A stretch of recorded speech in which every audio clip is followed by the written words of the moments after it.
The storm lasted 3 more days. During that time, Taiho cared for his strange visitor like she was family. He gave her his bed and slept on the hard wooden floor near the fire. He made soup from dried vegetables and rice. He kept the fire burning day and night. He changed the warm water bottles around her body every few hours. He did all of this without complaint, because that was the kind of man he was. The creature's name was Yuna. She told him this on the 2nd day, when she was strong enough to sit up and speak more than a few words. Her voice was soft and musical, like wind chimes in a gentle breeze. She explained that her name meant kindness in the language of her people. Taiho thought this was fitting, though he kept that thought to himself. Yuna was a nurse. She served on a medical ship that traveled between the stars, bringing help to those who needed it. Her people were called Dyonghan, which meant dragon folk in the old tongue.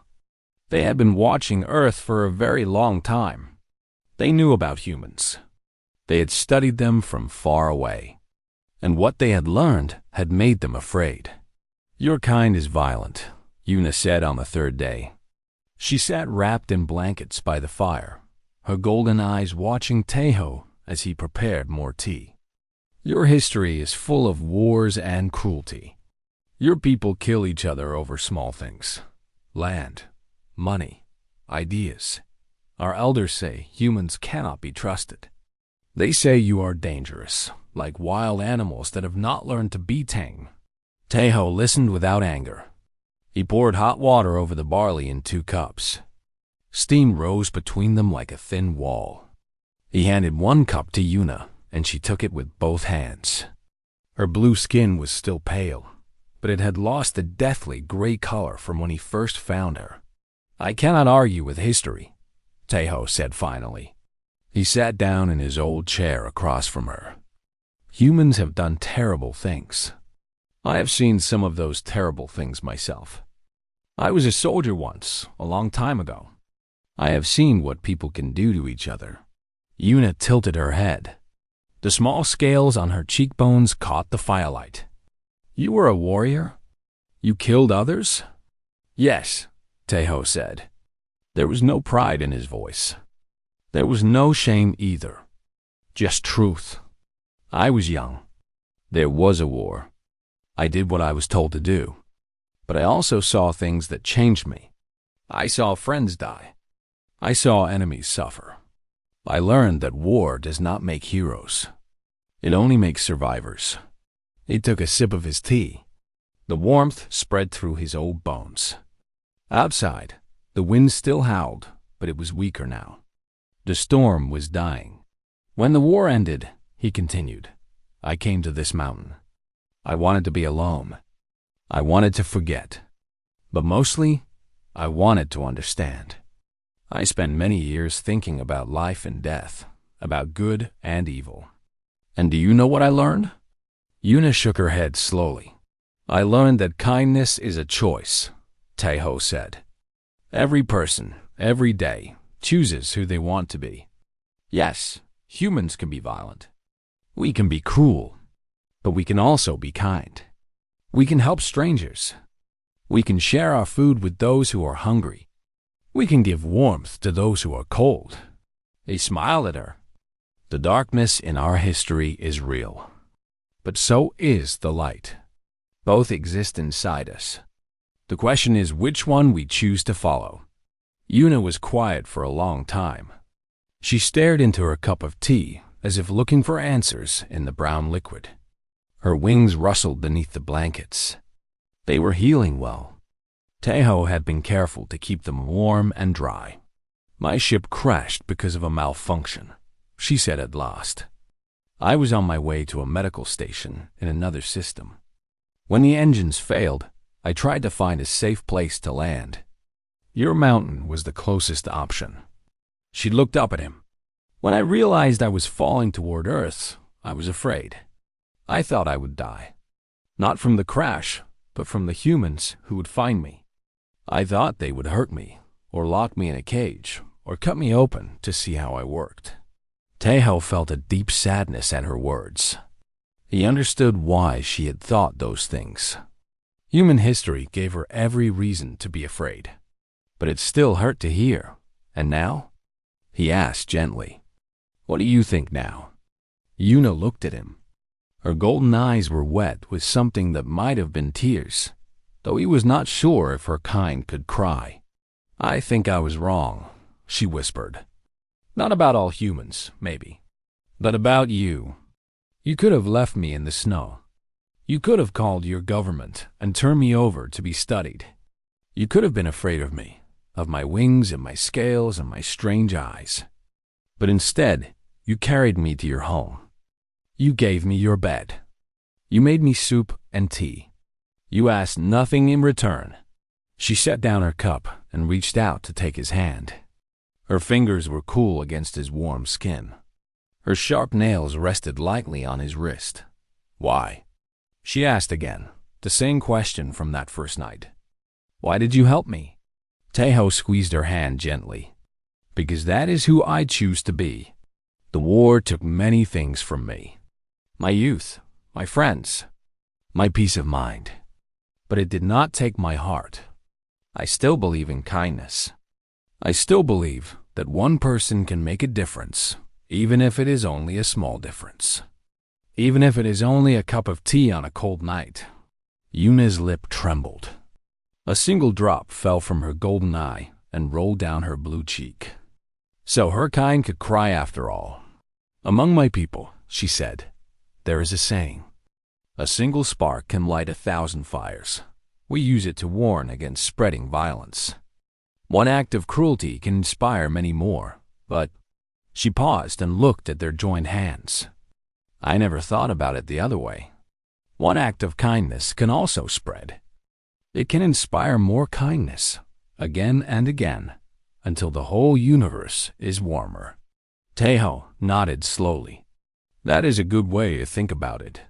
The storm finally broke that night. The wind died down, and the clouds parted to show a sky full of stars. Taeho helped Yuna walk to the window so she could see. She pressed her hand against the cold glass and looked up at the lights above. My home is out there, she said softly. So far away. I wonder if they are looking for me. I am sure they are, Taeho said. Yuna turned to look at him. In the starlight, her scales glowed like small galaxies on her skin. She was beautiful, he realized. Not in the way human women were beautiful, but in her own way. Strange and wonderful and impossible. When they come for me, she said, I will tell them about you. I will tell them that not all humans are what we feared. I will tell them about the old man on the mountain who gave a frozen stranger a cup of tea. Taeho shook his head. You do not need to do that. I did not help you to earn thanks or fame. I know, Yuna said. That is exactly why I must tell them. Because kindness that asks for nothing in return is the rarest thing in any universe. It must be remembered. It must be shared. Otherwise, how will the darkness ever turn to light? They stood together at the window for a long time, watching the stars. Two creatures from different worlds, brought together by chance and cold and a simple cup of tea. The future was uncertain. There was still so much fear between their kinds. So much history that could not be erased. But in that small cabin on the mountain, something had changed. A spark had been lit, and though neither of them could know it yet, that spark would one day become a fire bright enough to warm the whole galaxy. For now, though, there was only peace. There was only the quiet night and the endless stars and two souls who had found unexpected. Friendship in the cold. Taeho made more tea. Yuna wrapped herself in blankets and told him stories of the world she had seen. And outside, the snow sparkled like diamonds under the light of 1,000 distant suns. The snow fell hard that night. It came down in thick white sheets that covered the mountain village like a cold blanket. The wind screamed through the pine trees. It was the kind of night when wise people stayed inside their homes and kept their fires burning bright. Taeho sat alone in his small cabin.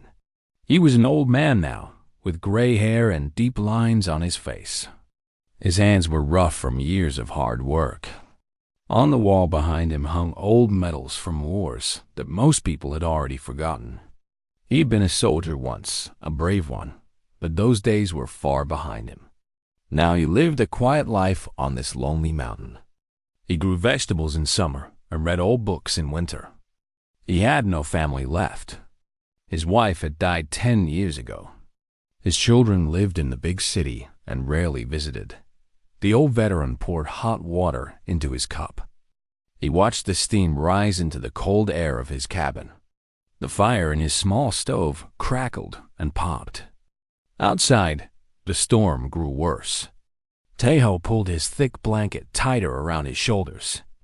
He was about to take a sip of his barley tea when he heard something strange. Thought it was a sound like thunder, but different. It came from the sky above his cabin. Then there was a bright flash of light that lit up the whole mountain. The ground shook beneath his feet. His teacup rattled on the wooden table. Tejo stood up quickly. His old soldier instincts woke up inside him. He grabbed his coat and his walking stick and moved toward the door. He opened it slowly. The cold wind hit his face like a slap. Snow blew into his eyes. But through the white storm, he could see something glowing in the forest not far from his cabin. It was a strange blue light that pulsed like a heartbeat. Tejo knew he should stay inside. He was too old for adventures. But something pulled him forward. Maybe it was curiosity. Maybe it was the part of him that could never stop helping others, even after all these years. He walked into the storm. Each step was hard. The snow came up to his knees. The wind tried to push him back. But Tejo kept moving forward. He had survived worse things in his life. A little snow would not stop him dead when he reached the source of the light. He stopped and stared. His mouth fell open. In front of him was something he had never seen before. It was a machine of some kind, broken and smoking. It had crashed into the trees and made a long trail of destruction behind it. But that was not the strangest thing. The strangest thing was the creature lying in the snow beside it. She looked almost human, but not quite. Her skin had a faint blue color, like the winter sky at dawn. Her hair was long and silver, spread out on the white snow like threads of moonlight. But most amazing of all were the wings folded against her back. They were dragon wings, beautiful and delicate, covered in scales that sparkled even in the dim light. She wore strange clothes that looked like some kind of uniform. On her chest was a symbol that Tejo did not recognize. The creature was not moving. Her eyes were closed. Frost was forming on her pale face. Tejo knelt down beside her and put his hand near her mouth. He felt a tiny breath against his fingers. She was alive, but barely.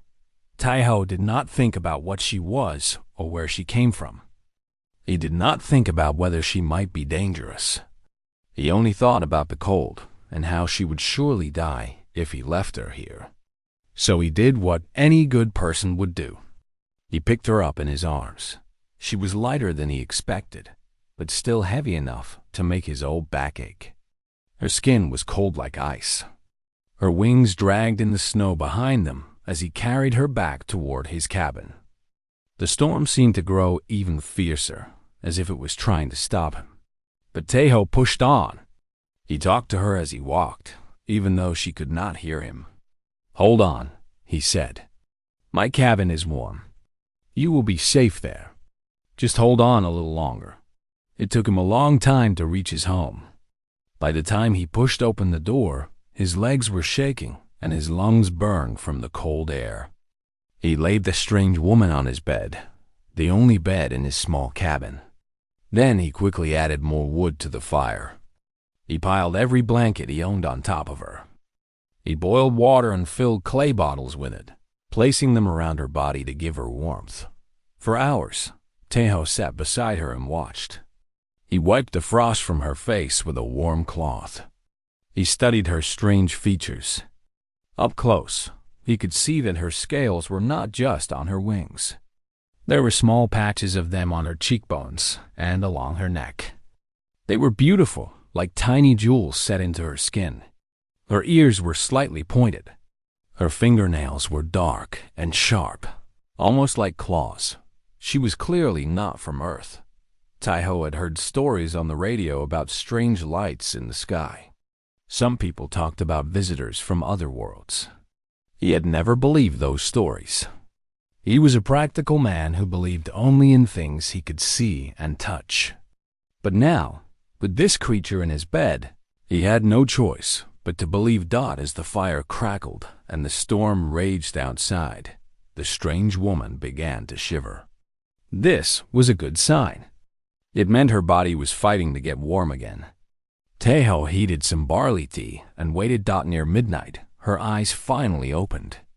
They were gold, like coins, with black slits in the center like a cat. They looked around the small cabin with fear and confusion. When they landed on Taiho, the creature tried to move, tried to get up and run. But she was too weak. She fell back onto the bed. With a small cry of pain, Taiho raised his hands to show he meant no harm. He moved slowly, the way he would approach a wounded animal. He picked up the cup of barley tea and held it out toward her. "It is okay," he said softly. "You are safe here. Please, drink this. It will warm you." The creature stared at him. Her golden eyes were wide with something that might have been terror. But there was also something else in them. Wonder, perhaps. Or disbelief. She looked at the cup in his hands, then back at his face. Her mouth opened and she spoke. Her voice was weak and rough, but the words were somehow in his language. "Why?" she asked. "Why help me?" Taiho smiled. It was a kind smile, the kind that comes from a lifetime of hard lessons and hard-won wisdom. He set the tea down beside her bed. "Because you needed help," he said simply, "and I was here to give it. That is all the reason a person needs." The creature looked at him for a long moment. Something changed in her golden eyes. The fear did not go away completely, but it moved aside to make room for something new. She reached out with a trembling hand and took the cup. Her sharp fingernails clicked against the clay. She brought it to her blue lips and drank. Outside, the storm continued to rage. But inside the small cabin, warmth began to grow. It was not just the warmth of the fire. It was something else, something harder to name. It was the beginning of something that would change the future of two whole worlds. But that night, neither of them knew this. That night there was only an old man, a cup of tea, and a stranger who needed kindness. And sometimes that is how the biggest stories begin. The weeks that followed were the happiest Taiho had known in a very long time. With the storm gone and her strength returning, Yuna began to explore his small world. She was curious about everything. She asked questions about the trees and the snow, about the animals that left tracks near the cabin, about the way humans lived and worked and dreamed. Ho found himself enjoying her company more than he had expected. He had been alone for so long that he had forgotten what it felt like to share his days with someone. Now, he woke each morning with a purpose. He taught Yuna how to cook rice over the fire. He showed her how to read the clouds to predict the weather. He told her stories about his life, about the village down the mountain, about the world beyond these quiet hills. In return, Yuna shared stories of her own. She told him about the Yong homeworld, a planet of floating mountains and endless clouds where her people had lived for millions of years. She described medical ships the size of cities that traveled through space, healing the sick and wounded of 100 different species. She explained how her people could live for thousands of years, how they measured time not in days, but in generations. "You must think our lives are so short," Taiho said one afternoon. They were sitting outside the cabin, watching the sun set behind the mountains. The snow had melted in patches, showing the dark earth beneath. Spring was coming, Yuna considered his words carefully. At first, yes. I thought human lives were like candle flames. Brief and flickering. Here one moment, gone the next. She turned to look at him with her golden eyes.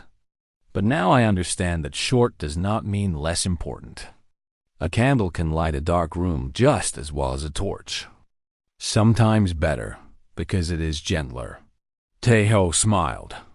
You have learned much. I have had a good teacher. As the days grew warmer, Yuna's wings fully healed. One morning, she spread them wide for the first time since her crash.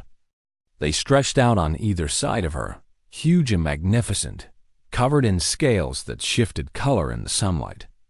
Blue and green and purple and gold, like oil on water. Like the northern lights brought down to earth. They are beautiful, Tao said. Yuna flexed them slowly, testing muscles that had been still for too long. Would you like to see me fly? Before he could answer, she leaped into the air. Her wings beat once, twice, and then she was soaring above the cabin. She spiraled upward into the blue sky, higher and higher until she was just a dark shape against the clouds. Then she dove back down, laughing with pure joy, and landed lightly on her feet in front of him. I had forgotten how good it feels, she said breathlessly. Her cheeks were flushed with color. To be free. To touch the sky. Taeho watched her with wonder. In all his years, he had never seen anything so amazing. This creature from another world, dancing in the air like it was the most natural thing in the universe. It made him feel small, but in a good way. It reminded him that the universe was vast and full of miracles. As spring arrived fully, Yuna began to help Taeho with his work. Together they prepared the small garden behind the cabin. She was fascinated by the simple act of planting seeds, of putting life into the earth and trusting it to grow. Her people did not farm. They had machines for everything. The idea of working with your hands, of creating something from nothing, was new to her. This is good, she said one day, kneeling in the dirt with soil on her blue fingers. This is real. My people have forgotten what it means to touch the earth, to feel connected to the ground beneath our feet. We float above everything. We think we are so advanced, but maybe we have lost something important. Taeho handed her another seed. Every civilization has its strengths and weaknesses. Your people have great knowledge and technology. My people have... He thought for a moment. We have stubbornness. We keep going even when everything seems hopeless. We plant seeds in spring, even though we know winter will come again. Yuna planted the seed and covered it with earth. Hope, she said softly. That is what you have. Hope that things can be better. Hope that tomorrow will be different from today. Yes, Taeho agreed. That is our greatest gift. And our greatest curse. One evening, Yuna tried kimchi for the first time. Taeho had made it himself the previous autumn, using cabbages from his garden and a recipe passed down from his grandmother. He watched nervously as she took her first bite. Her golden eyes went wide. Her wings fluttered involuntarily. It burns, she said. Then she took another bite. But it is wonderful. Sweet and sour and spicy all at once. How is this possible? Taeho laughed, a deep and genuine laugh that came from his belly. He could not remember the last time he had laughed like that. It takes time to make. Many days of waiting and fermenting. That is another human thing. We are patient when we want to be. They ate together that night, sharing stories and food and laughter. Yuna tried every dish Taeho made for her. She loved the rice, the soup, the pickled vegetables. She even tried the soju, the strong rice wine, though it made her hiccup and giggle like a child. I will miss this, she said later, as they sat by the fire. Her voice had grown quiet. I will miss you, Taeho. He felt a coldness in his chest that had nothing to do with the weather. He had been trying not to think about it, but he knew this day would come. She could not stay here forever. Her people would come for her. She had a life out there among the stars, a duty to her ship and her patience. When? He asked simply. Soon, she said. I was able to send a signal from my ship's wreckage. They know where I am. A rescue vessel is on its way. It will arrive tomorrow night. Tomorrow. So soon? Tejo stared into the fire and tried to find the right words. There were so many things he wanted to say, but he was an old man who had spent too many years alone. Words did not come easily to him anymore. I am glad, he said finally. Glad that you will go home. Glad that you will see your family again, your friends, your floating mountains. Yuna moved closer to him. She rested her head on his shoulder. Her wings folded around them both like a silver blanket. I do not want to forget this place. I do not want to forget you. You will not forget, Tejo said. And neither will I. Some things stay with us forever, even when the people we love are far away. They did not sleep that last night. Instead, they talked until dawn. Yuna told him everything she could remember about her world, painting pictures with her words so vivid that Tejo felt he could see them. And he told her about his life, about his wife who had died too young, about his children who had grown up and moved away, about the dreams he had when he was young and the peace he had found in his old age, when the sun rose. They walked together through the forest one last time. Yuna spread her wings and flew above the trees, calling down to him with joy. Tejo walked below, following her shadow on the ground. They found a clearing where the first flowers of spring were pushing through the earth. Tiny purple blooms that had survived the long winter. Life always returns, Yuna said, kneeling to touch the delicate petals. No matter how cold the winter, spring always comes. That evening, lights appeared in the sky.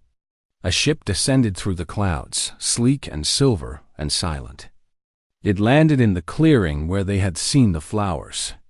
A door opened, and other beings emerged. Some looked like Yuna, with wings and scales. Others were different, strange shapes that Tejo could not have imagined. Yuna turned to him. Tears streamed down her blue cheeks. She took his hands in hers. Thank you, she said, for everything, for the tea and the warmth and the kindness, for showing me that there is goodness in your people. I will never forget you, Tejo. I promise. I will remember you for all of my years, and I will tell your story to everyone who will listen. Tejo squeezed her hands. His own eyes were wet now, too. Go well, Yuna. Fly safe among the stars. And if you ever pass by this little planet again, know that there will always be tea waiting for you on this mountain. She hugged him then, her arms and wings wrapping around him completely. For a moment, he felt warm and safe and young again. Then she pulled away and walked toward the ship. At the door, she turned one last time and raised her hand in farewell.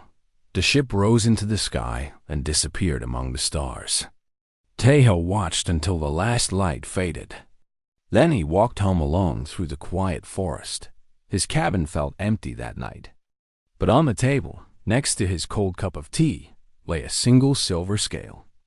Yuna had left it for him. A piece of herself to remember her, by Tejo held it up to the moonlight and smiled through his tears. The scale glowed softly like a tiny star in his palm. He would keep it forever, this gift from a friend who came from the sky. Outside, the spring wind whispered through the trees. And far above, somewhere among the endless stars, a dragon nurse flew home with a promise in her heart. Yuna returned to the stars, but she did not return to her old life. Something had changed inside her during those weeks on the mountain. The frozen nurse who had crashed on Earth was gone. In her place was someone new, someone with a mission. When she first told her story to the rescue crew, they did not believe her. A human had saved her life? A human had shown her kindness? Impossible. Everyone knew what humans were like. The archives were full of their wars, their cruelty, their endless violence. Humans were dangerous animals who had not yet learned to live in peace. The galactic community had agreed long ago to leave Earth alone, to let the humans destroy themselves without spreading their chaos to the rest of the universe. But Yuna would not be silenced. She told her story again and again. To her captain, to her fellow nurses, to the administrators of her medical fleet. She described the old man on the mountain, his gentle hands and warm smile. She spoke of the tea he made, the blankets he shared, the bed he gave up so she could sleep. She showed them the silver scale she had left behind and the matching scar on her wing where it had once grown. "One human," the captain said with a dismissive wave of his clawed hand. "One human out of billions. It means nothing. He was an exception. An accident. What if he was not?" Yuna replied, "What if there are others like him? What if we have been wrong about them all this time?" The captain laughed. Others laughed with him. But Yuna did not give up. When she returned to her homeworld, she requested a meeting with the Council of Wings. This was the governing body of the Yonghan people, 12 ancient dragons who had lived for tens of thousands of years. They rarely listened to ordinary citizens. But Yuna's request was unusual enough to catch their attention. A nurse who had survived a crash on the Forbidden Planet. A nurse who claimed to have been saved by one of the dangerous primitives. They agreed to hear her testimony. The council chamber was vast, carved from the living rock of a floating mountain. Light filtered through crystal windows, painting rainbows on the stone floor. Yuna stood alone in the center of the room, small and young before the towering figures of the elders. She told her story once more. She spoke of the storm and the crash, of waking up in a strange cabin with an old man watching over her. She described his home, his food, his simple wisdom. She recited the words he had said to her, the words that had changed everything. "Kindness is a choice," she said, her voice echoing in the great chamber. "Every person, every day, chooses who they want to be. The humans are capable of great darkness, yes, but they are also capable of great light. We have only been watching their darkness. We have ignored their light." The eldest council member leaned forward. Her scales were white with age, her wings scarred by centuries of flight. Her name was Grandmother Moon, and she had been old when the first Yonghan ships had discovered Earth. "You speak of one human," Grandmother Moon said. "One old man in one small cabin. How do you know there are others like him?" Yuna lifted her chin. "How do you know there are not? We have watched Earth from afar for generations. We have recorded their wars and their crimes. But have we ever walked among them? Have we ever spoken to them, shared meals with them, listened to their stories? We judge them by their worst moments. Would we want to be judged the same way?" A murmur ran through the council. Yuna's words had struck something true. The Yonghan were proud of their wisdom and their long history. But they were also proud of their fairness. To judge an entire species by its worst members, to condemn billions of souls based on the actions of a few, that was not wise. That was not fair. "What do you propose?" asked another council member, a younger male with scales of deep blue. "I propose that we study them properly," Yuna said. "Not from afar, but up close. Send observers to live among them. Learn their languages, their cultures, their hearts. Give them a chance to show us who they truly are. And if we find that they are ready, that there are enough good ones among them to tip the balance toward light, then we invite them to join the galactic community. We end their isolation. We welcome them as equals." The council debated for 7 days. In the end, they agreed to a trial. Observers would be sent to Earth in secret. They would live among the humans, gathering data and experiences.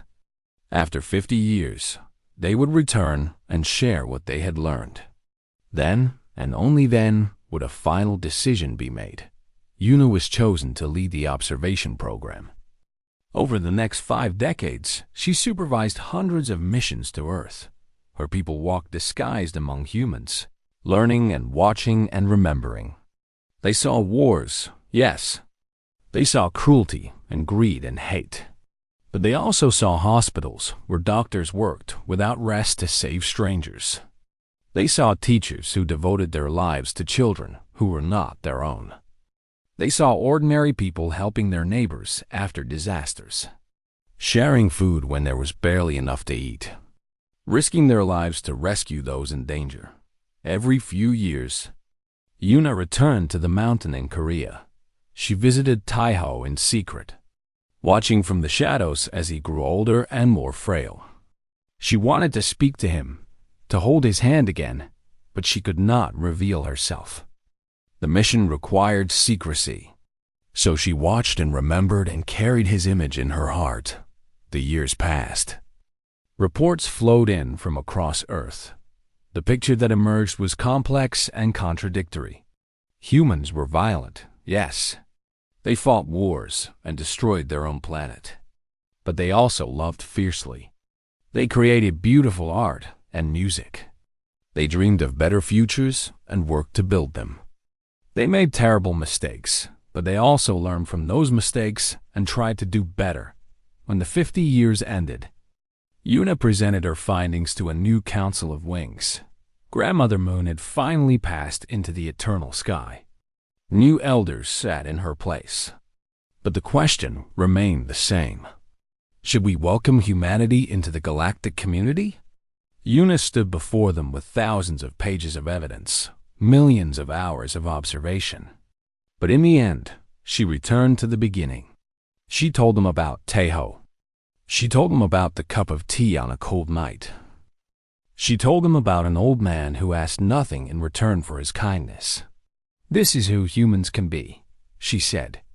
Not always. Not all of them. But enough. Enough to deserve a chance. Enough to deserve hope. The vote was not unanimous. Some elders remained convinced that humans were too dangerous, too unpredictable. But the majority voted in favor of contact. For the first time in history, Earth would be invited to join the stars. The day the first official delegation arrived on Earth, Yuna was there. She stood among her people as they descended from the sky, as humans looked up with wonder and fear and excitement. Cameras flashed. World leaders made speeches. Everything changed in a single moment. But Yuna did not stay for the celebrations. Instead, she traveled to a small mountain in Korea. She found a cabin that had grown old and weathered over the decades. She found a grave beside a garden of spring flowers. Taiho had died 5 years earlier, quietly and peacefully in the bed where he had once let a frozen stranger sleep. His children had found him in the morning with a smile on his face and a silver scale clutched in his hand. Yuna knelt beside his grave and wept. She had wanted him to see this day. She had wanted him to know that his kindness had reached farther than he ever could have imagined. One cup of tea, offered to a stranger on a cold night, had helped change the destiny of an entire species. She stayed by his grave until sunset. Then she spread her wings and rose into the sky. Far below, she could see the lights of cities where humans and Yonghan were meeting for the first time, learning each other's names, beginning friendships that would last for generations. "Thank you, Taiho," she whispered to the wind. "Thank you for teaching me what your people can be. I will keep my promise. I will remember you. I will make sure the whole universe remembers you. I will make sure the whole universe remembers you." The stars sparkled above her like countless cups of tea, warm and welcoming, lighting the way to a future that an old man on a mountain had made possible with nothing more than kindness. 200 years had passed since the day humanity joined the stars. The galaxy had changed in ways that no one could have predicted. Humans had spread to 1,000 worlds. They had shared their stubborn hope with species who had forgotten how to dream. They had learned wisdom from ancient races and taught courage to those who lived in fear. The universe was brighter now, warmer, more connected than ever before. And in the center of every allied world, in parks and squares and sacred spaces, stood the same pair of statues. On Earth, the original stood in Seoul, in a plaza that had been built where an old mountain cabin once stood. The cabin was gone now, rebuilt as a museum that told the story of what had happened there so long ago. But the statues remained, made of a metal that would never rust or break, designed to last forever. The first statue was an old man. He was short and bent with age, with a kind face and gentle eyes. He wore simple clothes, the kind a farmer or a hermit might wear. In his hands, he held a cup, offering it forward as if to share with anyone who passed by. The second statue was a dragon woman. She was tall and beautiful, with wings spread wide behind her and scales that sparkled even in the stone. She was kneeling slightly, reaching out to accept the cup from the old man's hands. Her face showed wonder and gratitude, and the first spark of understanding dawned between them. Carved into the base of the memorial were simple words in 100 different languages. Kindness crosses all stars. The story of Taeho and Yuna had become legend. Children learned it in schools across the galaxy. Plays and songs and holograms retold it with different details, but the same heart. An old man offers tea to a frozen stranger. A nurse learns that her fears were wrong. A species is judged not by its worst moments, but by its capacity for good. A single spark lights 1,000 fires. On the 200th anniversary of first contact, a celebration was planned. Delegations from every allied world would gather on Earth to remember how it all began. The preparations took years. Ships arrived from the farthest corners of the galaxy, carrying beings of every shape and size. Humans and Yongan, yes, but also the crystal minds of the Silicon Planet, the living clouds of the gas giants, the tree people whose roots connected them across light years. All of them came to honor the memory of an old man who had done something simple and extraordinary. The ceremony was held at sunset, when the sky turned gold and purple and the first stars began to appear. A crowd of millions filled the plaza and the streets beyond. Screens projected the event to billions more across the galaxy. Music played, ancient human songs mixed with Yongan hymns and the strange harmonies of a dozen other cultures. When the time came for speeches, only one voice was heard. It belonged to a very old dragon woman with silver hair and scales that had faded to pale white. She stood before the statues, leaning on a staff made from wood that had grown on a mountain in Korea. She was the last living being who had known Taeho personally. She was Yuna. 200 years ago, she began, her voice carried by speakers to every corner of the plaza. I fell from the sky. I was broken and cold and afraid. I had been taught all my life that humans were monsters, dangerous animals to be avoided at all costs. And then I woke up in a small cabin, wrapped in blankets, with an old man watching over me. She paused and looked at the statue of Taeho. The setting sun made the metal glow as if it were alive. He asked nothing from me. He expected nothing. He simply saw someone who needed help, and he helped. He made me tea. He gave me his bed. He talked to me like I was a person, not a monster or a miracle or a problem to be solved. He showed me what humans could be at their best. And he changed everything. Yuna turned to face the crowd. Her golden eyes, dimmed by age but still bright with memory, moved across the sea of faces. Human and alien, young and old, all of them listening. I have lived a very long time, she said. I have seen empires rise and fall. I have watched stars being born and dying. I have traveled to the edges of the known universe and back again. But in all my years, in all my journeys, I have never found anything more powerful than kindness." She lifted her staff and pointed to the statues behind her. "Look at them. An old man and a dragon. So different. From different worlds, different bodies, different histories. By all logic, they should have been enemies. Fear should have kept them apart. But it did not. Because Taeho chose kindness. He chose to see me not as a threat, but as someone in need. He chose to trust that goodness could cross the divide between our species." Her voice grew stronger, filling the plaza like the ringing of a great bell. "That is the lesson we must never forget. Not in 200 years. Not in 2000. Not in 20,000. The universe is vast and full of darkness. There will always be wars and cruelty and hate. There will always be those who choose fear over love, division over unity, violence over peace.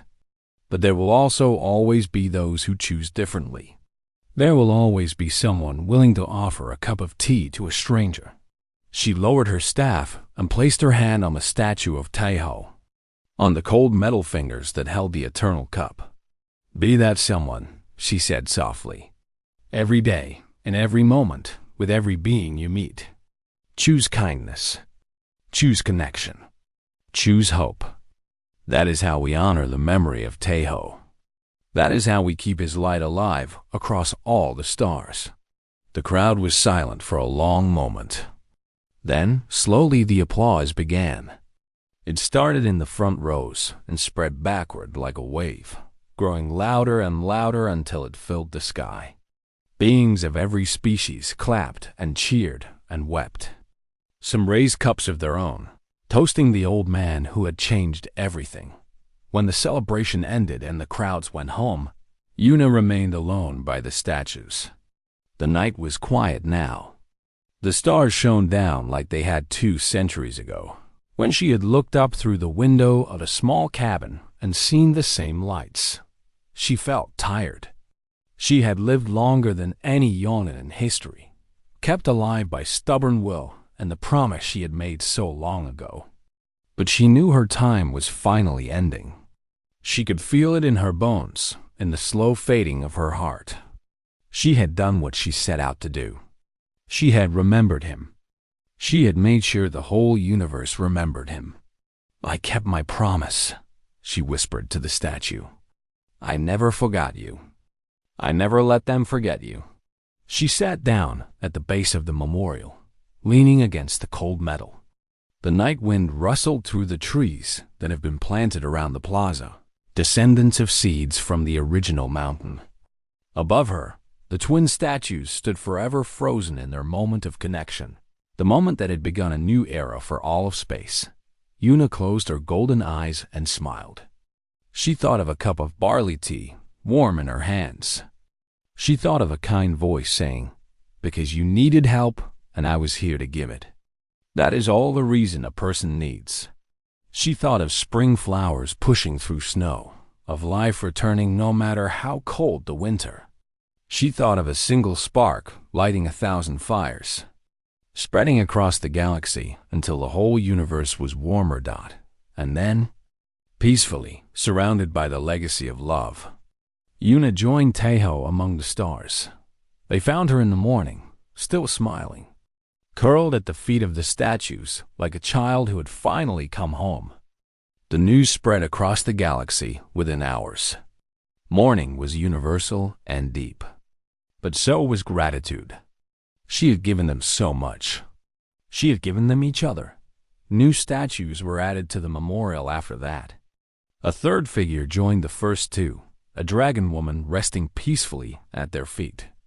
And the inscription was updated with one final line. Here, kindness was born. Here, kindness returned.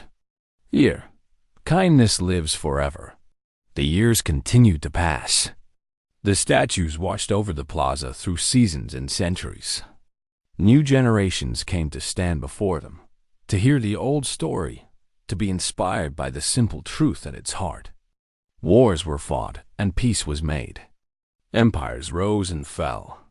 The galaxy changed in ways that would have astonished both Taeho and Yuna, but the statues remained, and the lesson they taught remained with them. Kindness is a choice.